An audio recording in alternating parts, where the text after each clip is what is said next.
Bonjour à tous. Dites-le avec des fleurs. Et qu'est-ce qu'elles sentent bon. Ce sont les rosiers qui sont juste à côté de la chapelle, dont vous voyez la baie vitrée à côté. Et juste derrière moi, une des fenêtres de la salle à manger pour vous aider à restituer ce contexte. Je souhaite vous rejoindre en espérant que vous allez bien en cette 8e semaine de confinement. Je souhaite vous rejoindre pour vous encourager à vivre sans peur dans cette 8e semaine de confinement. Évangile qui était lu pendant la vigile pascale, dans lequel les femmes découvrent le tombeau de Jésus vide au jour de Pâques. Et l'incertitude que la pandémie du Covid-19 fait régner aujourd'hui dans le monde et parfois dans nos chaumières, du moins celles de nos cœurs. Le pape disait cela. Alors, ce jour de la résurrection, il y avait aussi la peur de l'avenir et de tout ce qu'il faudrait reconstruire. Un souvenir douloureux, un espoir écourté. Pour ces femmes, comme pour nous, c'était l'heure de la plus sombre.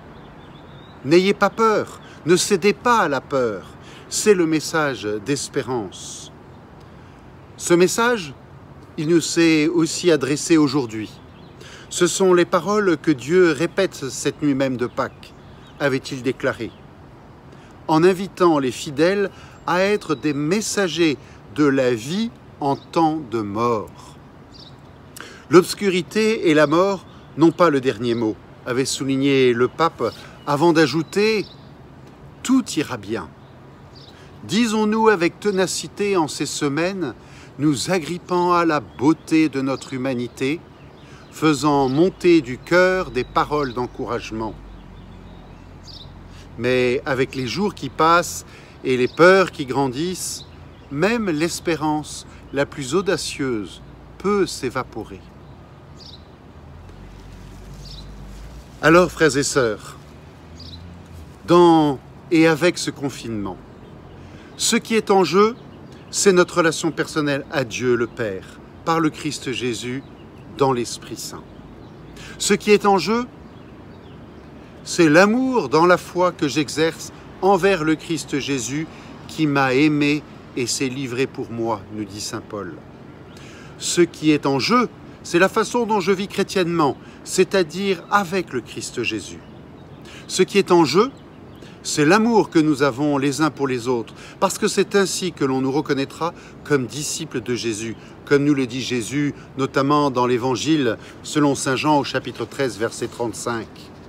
Ce qui est donc en jeu, c'est l'amour que nous nous donnons dans la communauté chrétienne à laquelle nous appartenons et qui est l'une des innombrables communautés qui constituent l'Église. Ce qui est enfin en jeu, c'est l'amour que nous donnons à toutes celles et ceux qui nous entourent, quels qu'ils soient. Alors, eh bien, merci de persévérer dans la prière pour fortifier en vous l'homme intérieur, comme nous le dit saint Paul dans cette magnifique hymne dans le livre des Éphésiens, au chapitre 3, versets 14 à 21. Relisez-la, c'est magnifique. Donc merci de persévérer dans la prière pour fortifier cet homme intérieur. C'est par votre relation amicale et personnelle avec Dieu qui vous fortifie et qui vous fait vivre. Merci aussi de persévérer dans l'écoute de la parole de Dieu, accueillie seul, en couple, en famille, car c'est elle, la parole de Dieu, qui nous fait vivre et qui nous donne par le baptême la vie divine et du coup le sens de notre vie sur terre, la vie éternelle.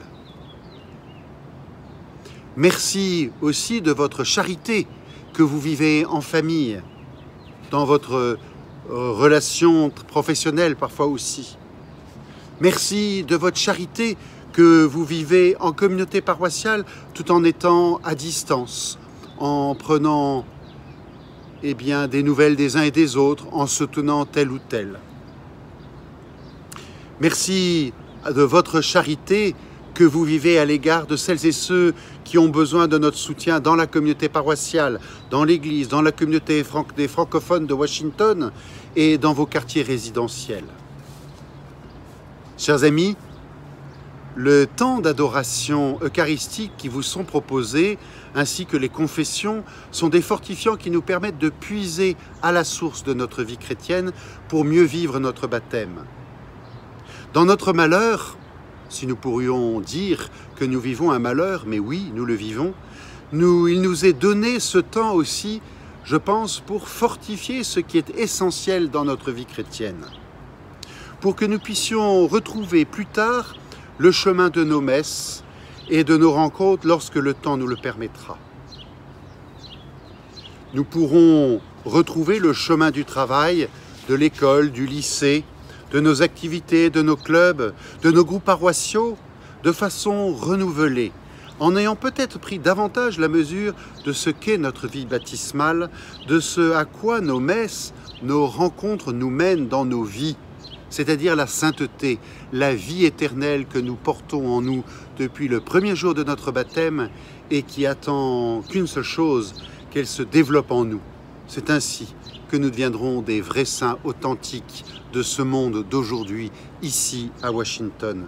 C'est notre vocation à chacun de nous. Elle nous permettra vraiment de vivre au jour le jour de l'amour du Christ Jésus pour qu'il fasse, lui, de nous, cet amour qu'il est avec le Père et l'Esprit Saint. Alors, vivons notre vie quotidienne en ayant au cœur que le Christ est ressuscité pour moi, par amour pour moi personnellement, comme chacun de mes enfants, comme chacun de mes parents, comme mon conjoint, comme tous les membres de la communauté. Vivons ce temps si particulier avec audace, sans nous laisser aller. Vivons ce temps si particulier en accueillant le Christ Jésus dans notre propre vie personnelle, pour ainsi nous préparer à la grande fête de Pentecôte qui approche, dans 4 semaines. Prions les uns pour les autres, continuons de porter dans notre prière les uns et les autres, et tout particulièrement les catéchumènes de notre communauté paroissiale. Je pense en particulier à Solène et à Richard qui attendent toujours d'être baptisés. Long chemin d'attente pour que Dieu puisse creuser en eux un être nouveau. Je pense aussi aux jeunes qui attendent de recevoir ce beau sacrement indispensable qu'est la confirmation. Et enfin, je pense aussi aux enfants qui attendent de recevoir Jésus Eucharistie pour la première fois. Dieu ne nous oublie pas, Dieu ne les oublie pas, c'est sûr.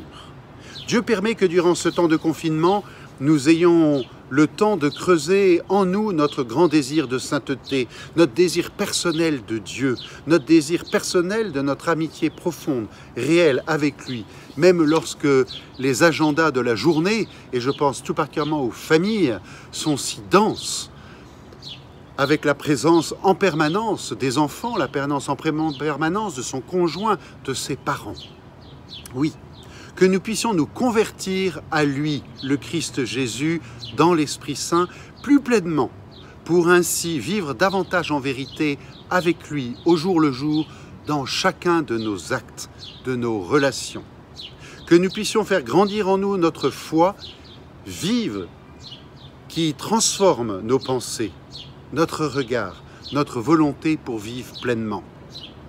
Continuons notre entraînement à vivre de la charité du Christ Jésus. C'est une des meilleures façons que nous préparer à cette grande fête de la Pentecôte qui pourra nous renouveler de l'intérieur cette année encore, peut-être encore plus fortement, autrement que les autres années. Alors, bonne semaine à chacun et chacune d'entre vous. Soyez saints, chacun et chacune. À bientôt.